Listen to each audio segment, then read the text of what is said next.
Hi, welcome to another episode of Hot Takes. As you can tell from the thumbnail, we're going to talk about the Growler. Dear Angela, a woman who is basically loathed, I think, by sort of the little inner core at the top of the Labour Party. Keir Starmer does not like her. He's removed from her all kind of responsibilities and things. And the things he has allowed her to do are destined to either fail or be seen as a failure. He removed Dorneywood, the house that normally goes with a job, gave that to Rachel Reeves. He didn't want her on the security committee. Eventually, he was forced to put her on against his will. And the worst thing for him is that he can do nothing about her being deputy PM. It's a role that's appointed by the executive committee. It's not the gift of the leader of the party. And he hates it because he does not like her. She's common. She's working class. She's, very much below his social standing. And he's a terrible snob. Now, it's not just him, of course. He's got his little coterie of power-hungry mad people around him. The Miliband's, the failed economists, things like this. Because Reeves is another one. She's very much anti-Rayner. They're all there. They can't do anything about her. And so you have this party riven very much at the top. But because he keeps giving her terrible jobs, such as housing, she is determined to make a real good go of it. And I have said many times on this channel that she's failing badly. And of course, the real reason she's failing badly is that the goals she has set are impossible. They are beyond impossible. And I speak, for those who do not know, I speak as an expert. 35 years in construction finance. We would do the land purchasing, budgeting. We knew down to the penny how much each and every unit we built cost. And we knew lead times, supply times, delivery times. We'd factor in things like bad weather and so forth. And we were very, very good at our job. I'm not special. Most, I would say, if not all, medium-sized and above builders would have someone, or several someones even, in my position. It's something you just do. You need the people there to do some of the hard sums. Well, if we can see it, why can't Angela Rayner see it? Well, partially, of course, is she's got no idea what she's talking about. This is a woman that's never had a proper job. And secondly, of course, she's not very bright. And it doesn't matter how simple they explain things. They use lots of small words. They draw lots of pretty pictures. They use their very best crayons. And she still doesn't get it. Well, I get it. You cannot build 1.8 million. She increased, didn't she? You cannot build 1.8 million homes in 5 years, especially now as you're 6 months in, so 10% of the way in, and not a single brick being laid. And now the vindication, because, of course, the local councils themselves are saying that it's impossible. There's no way it can be done. And it's councils up and down the land are warning Angela Rayner that her targets are wholly unrealistic, to use their words. Some are saying it's nigh on impossible. Others are saying, no, it is absolutely impossible to meet these targets. And of course it is. Firstly, supply lines have not been worked out. And secondly, we quite literally do not have that number of tradesmen able to build at that rate sustainably. It's not going to happen. And so from day one, Angela Rayner was always on a hiding to nothing. She was always going to fail. And that, of course, is part down to the fact that they don't understand what they're talking about. But also, I think, and it's just an opinion here, but I think it's because Starmer deliberately wanted the target to be high so that Angela Rayner would fail, would be seen as a failure, perceived as someone who couldn't do the job, and thus he would push to get her removed at the next conference and get her removed, as the deputy leader, and hopefully force in someone from his bumchummery pals. Because it's what it is. It's all kiss ass and kiss the ring, bend the knee, all hail to the chief. And Angela Rayner won't do that. She stands up for herself. I don't like the woman, but I will give her this.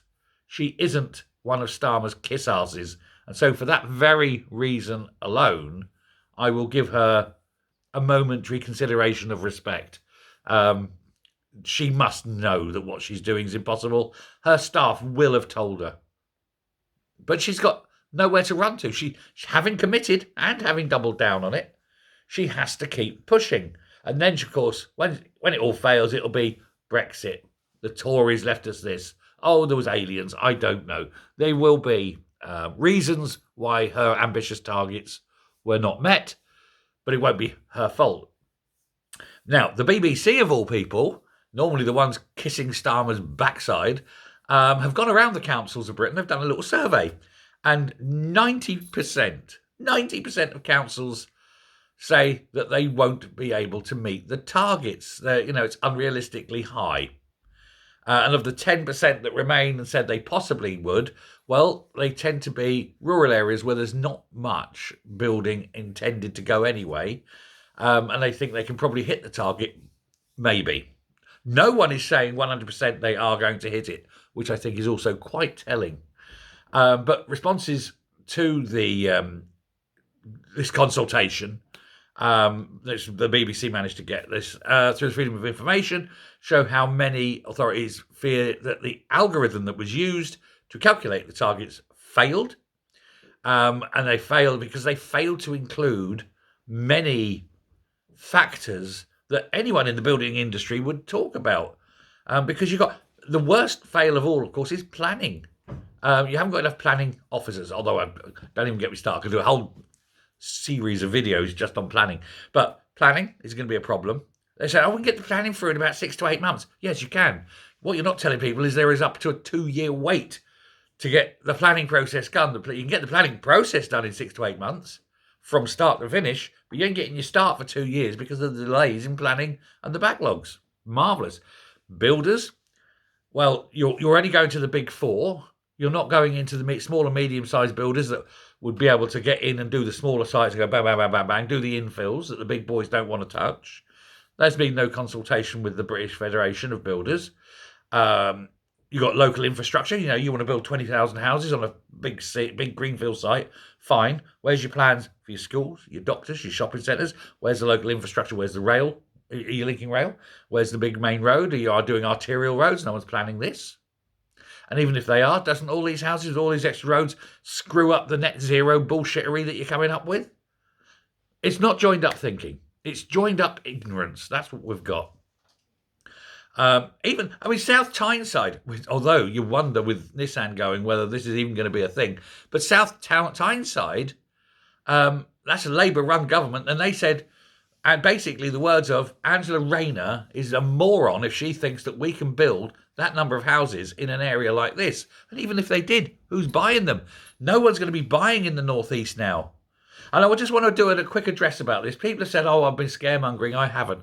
That whole Nissan thing, that came from the mouth of the chairman of Nissan. He's the one saying they've got 12 months to go. So go and check it out. Don't blame me for passing on the bad news. Don't shoot the messenger. Cleveland, red car, they're unrealistic. They have a massive target of something like in the joint area, Cleveland red car area up there, where the steelworks have already gone, that they have to build I think it's 1,600 houses in a year or something in this small area. But even they say, well, you can build as many as you like, because unless you're giving them away, no one's going to be living in them. Nobody can afford it. They're a very depressed and deprived area now. What is going through the minds of these people? Very little. Absolute very little. The great thing is, of course, that all these deprived places which they're forcing houses in are just going to see all these empty houses sitting there, and it's just going to stagnate. And yet the stupid people in these areas that vote Labour are probably still going to vote Labour next time. Because, it's my granddad voted Labour, my dad voted Labour, I've got to vote Labour. They're killing you. Yes, but at least I'm dying under a Labour government. Staggering, isn't it? Staggering. What's amazing, though, it's all the building is going on and all the pushing the targets in rural areas where nobody lives. Why not build in the places where people do? Why not go into London? Take the dead sites in London. Why not go into the dead areas of the big cities? Oh, that's right. There's no farmland. Build on farms. Destroy the farmland. That's the plan. Deary me, this country is dying on its arse. But then when you have people like Rayner in charge of things, what do you expect? Let me know your thoughts. I'll leave that there. Thank you very much. Goodbye.